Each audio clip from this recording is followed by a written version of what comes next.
DTV news కి స్వాగతం. బులెటిన్ల ముందుగా హెడ్లైన్స్ చూద్దాం. పులివెందుల మండలం జడ్పీటీసీ ఉప ఎన్నికల పోటీ ప్రచారంలో దూసుకుపోతున్న వైసీపీ నేతలు.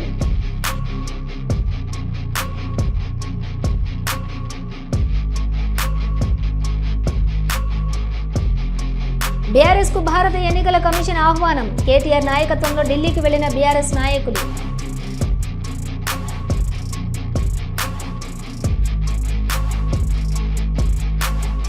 తిరుమలాయపాలెంలో నూతన రేషన్ కార్డుల కళ్యాణ లక్ష్మి మరియు సీఎంఆర్ఎఫ్ చెక్కుల పంపిణీ లబ్ధిదారులకు అందజేసిన మంత్రి పొంగిరెడ్డి శ్రీనివాసరెడ్డి.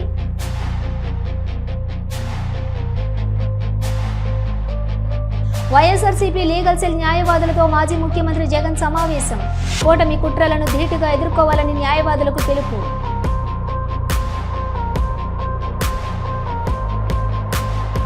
పులివెందుల మండల జడ్పీటీసీ ఉప ఎన్నికల సందర్భంగా ఈరోజు అచ్చవెల్లి గ్రామ పంచాయతీలోని గంగమ్మ తల్లి దేవాలయంలో ప్రత్యేక పూజా కార్యక్రమంలో పాల్గొన్నారు ఎంపీ వైఎస్ అవినాష్ రెడ్డి. అనంతరం అభ్యర్థి తుమ్మల హేమంత్ రెడ్డికి మద్దతుగా ఎన్నికల ప్రచార కార్యక్రమంలో MP YS Avinash Reddy, MLC Ponnapureddy పాల్గొన్నారు. రామసుబ్బారెడ్డి, మాజీ ఎమ్మెల్యే రాచమల్లు శివప్రసాద్ రెడ్డి, వైఎస్ఆర్సీపీ రాష్ట్ర అధికార ప్రతినిధి సతీష్ రెడ్డి మరియు వైఎస్ఆర్సీపీ నాయకులు, కార్యకర్తలు పాల్గొన్నారు.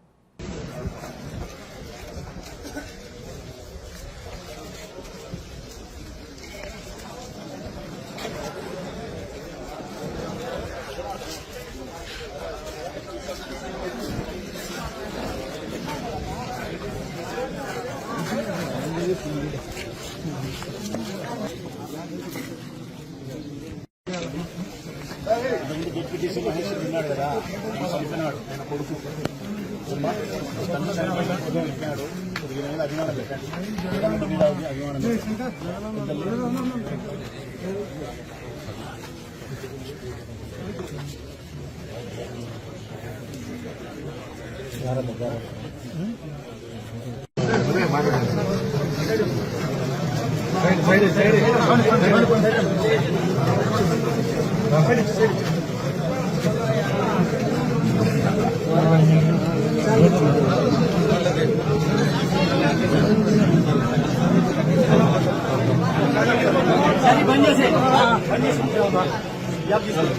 భారత ఎన్నికల కమిషన్ ఆహ్వానం మేరకు ఢిల్లీకి చేరుకున్నారు బీఆర్ఎస్ నేతలు. ఎన్నికల సంస్కరణలు, ఈసీఐకి ఇప్పటికే సమర్పించిన ప్రతిపాదనను, ప్రవర్తన నియమావళి సంబంధిత అంశాలపై ఇవాళ మధ్యాహ్నం 3 గంటలకు ఈసీతో సమావేశం కానుంది బీఆర్ఎస్ ప్రతినిధుల బృందం.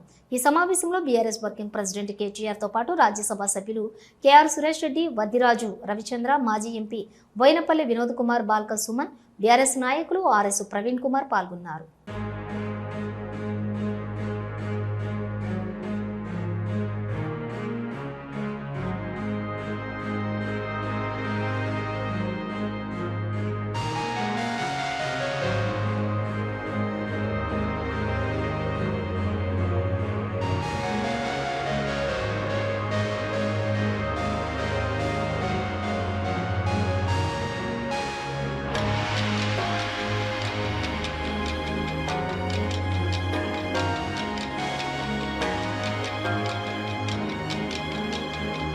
తిరుమలాయపాలెంలోని నూతన రేషన్ కార్డులను, కళ్యాణ లక్ష్మి మరియు సీఎంఆర్ఎఫ్ చెక్లను లబ్ధిదారులకు అందించారు మంత్రి పొంగిరెడ్డి శ్రీనివాసరెడ్డి. పూలమ్మ, మట్టె నాగయ్య,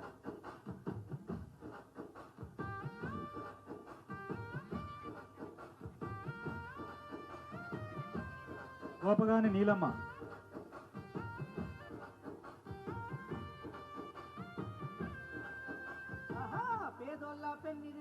పడిశాల పూలమ్మ, పడిశాల పూల, మట్టె నాగయ్య,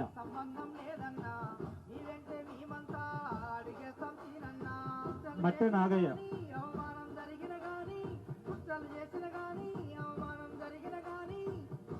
మట్టె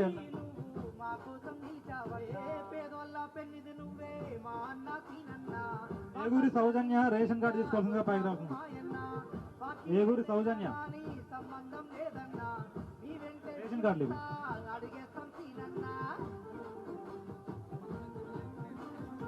ఏగూరి సౌజన్య, కొమ్ము నవ్య,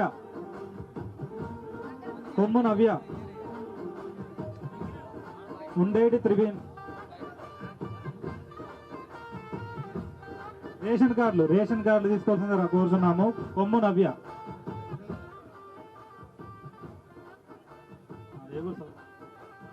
ఏగూరి సౌజన్య.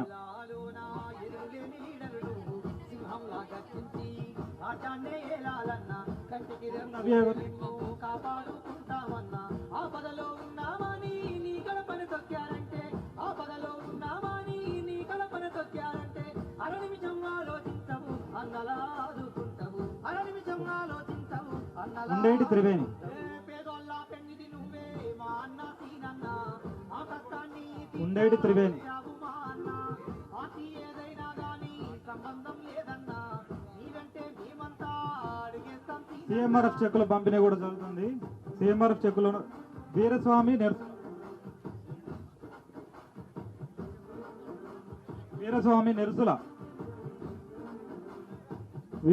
నెర్సుల ప్రమీల మేకల సిఎంఆర్ఎఫ్ చెక్కులు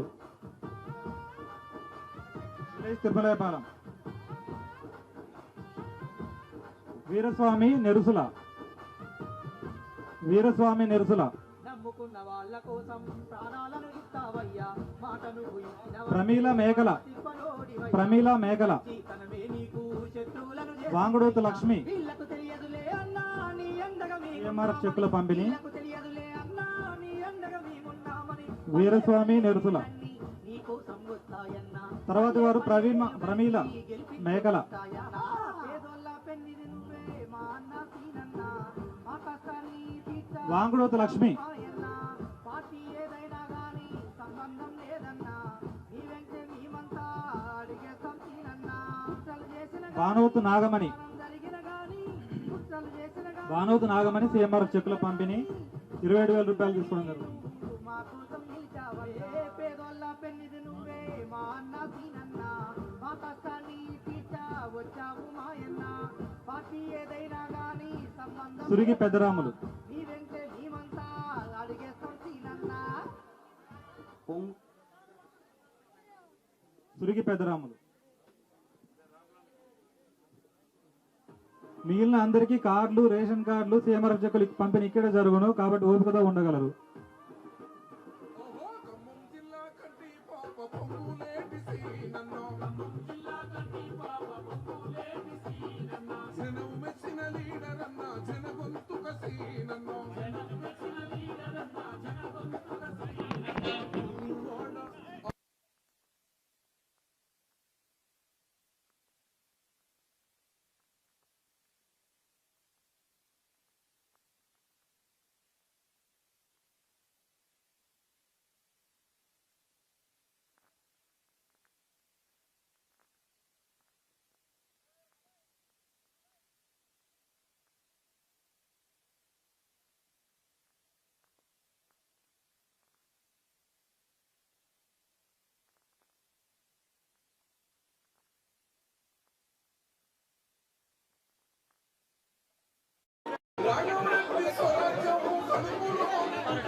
రాజకీయ వేధింపుల కోసం ఇలాంటి ఎన్నో కమిషన్లు, రిపోర్టులు ఇచ్చినాయి అని చరిత్రలో ఏది కూడా న్యాయస్థానాల ముందు నిలబడలేదు అని అన్నారు మాజీ మంత్రి హరీష్ రావు.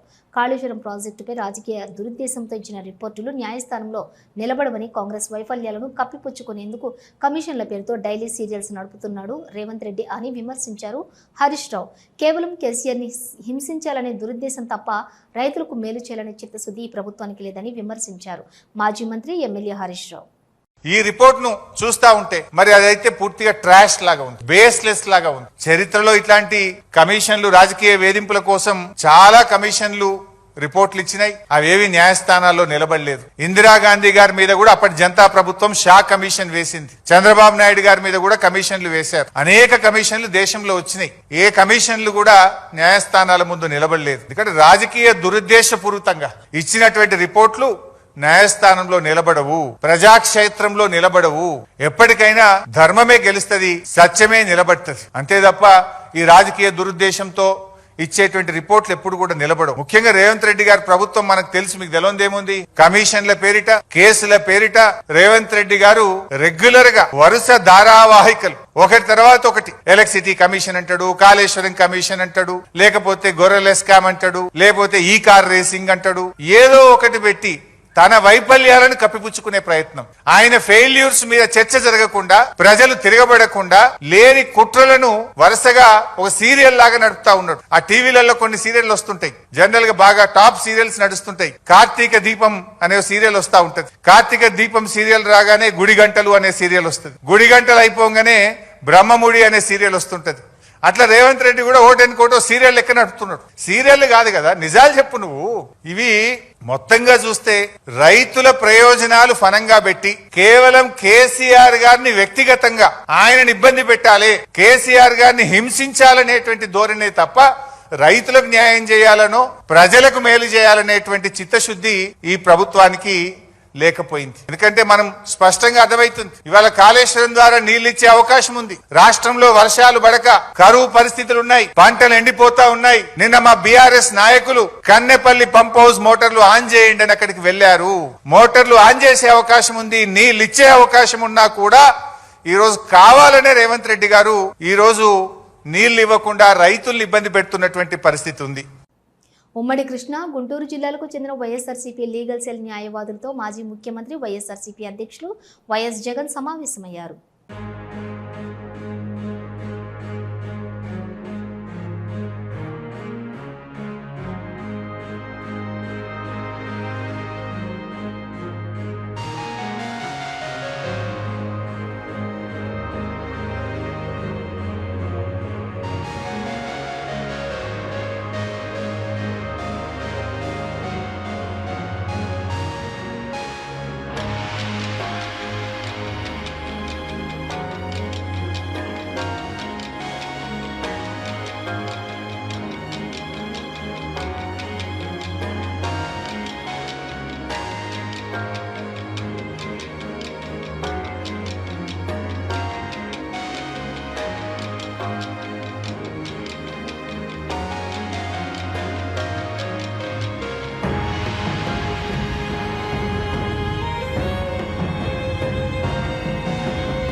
ఈరోజు రాష్ట్రంలో ఉన్న ప్రత్యేకమైన పరిస్థితులు ఏమిటో, ఈ ప్రత్యేక పరిస్థితుల మధ్య మీరు పోషిస్తూ ఉన్న పాత్ర ఏమిటో నేను వేరే చెప్పాల్సిన అవసరం లేదు. నిజంగా ఈరోజు పార్టీకి అన్ని రకాలుగా ఒక పెద్దన్న పాత్ర ఎవరైనా పోషిస్తూ ఉన్నారు అంటే అది న్యాయవాదులేనే చెప్పాలి.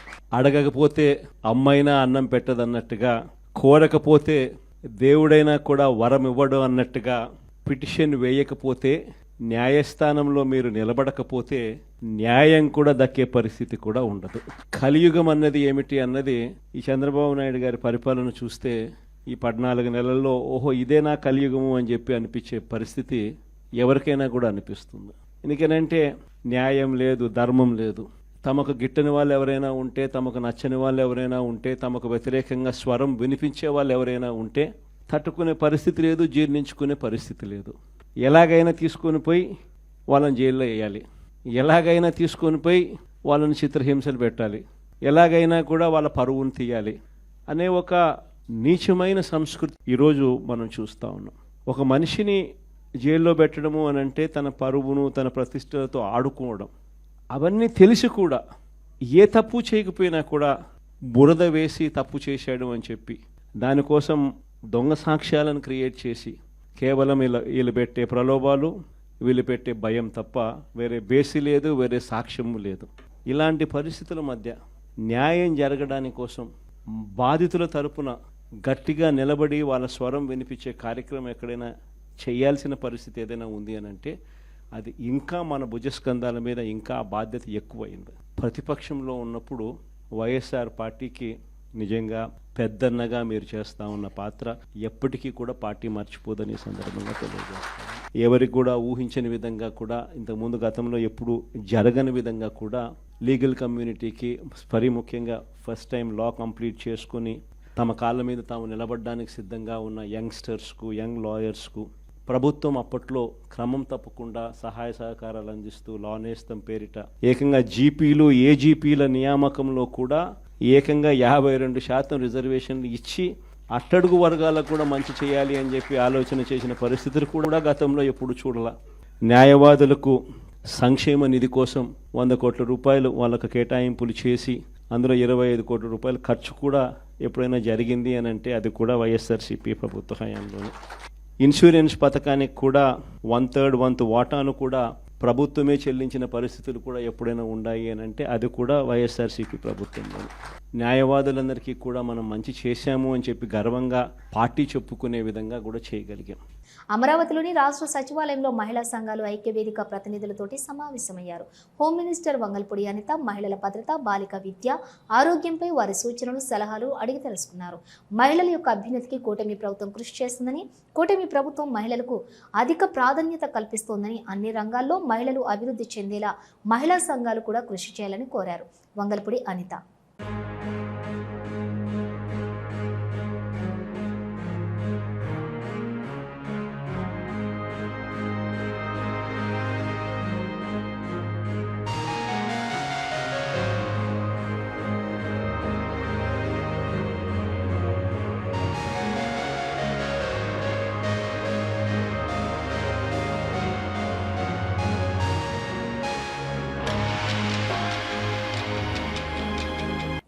తిరుమలలో మరోసారి చిరుతపులి కలకలం రేపింది. బాలాజీ నగర్లోని సంచరిస్తున్న చిరుత గంగమ్మ గుడి వద్ద పిల్లిపై దాడి ప్రయత్నించింది. చిరుత దాడి నుండి తప్పించుకుంది పిల్లి. సీసీ కెమెరాలో నమోదయ్యాయి ఈ దృశ్యాలు. చిరుత సంచారంపై అటవీశాఖ అధికారులకు సమాచారం అందించారు స్థానికులు.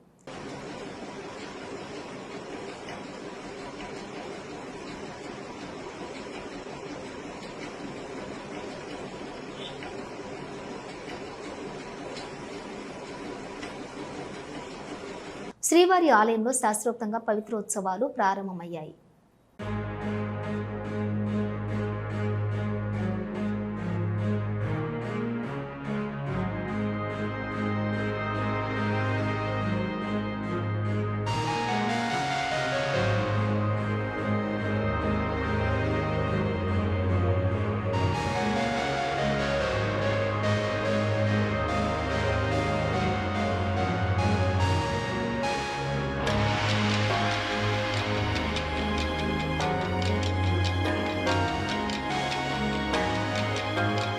ఇవి బులెటిన్ విశేషాలు. మరో బులెటిన్తో మళ్ళీ కలుద్దాం. అంతవరకు చూస్తూనే ఉండండి న్యూస్.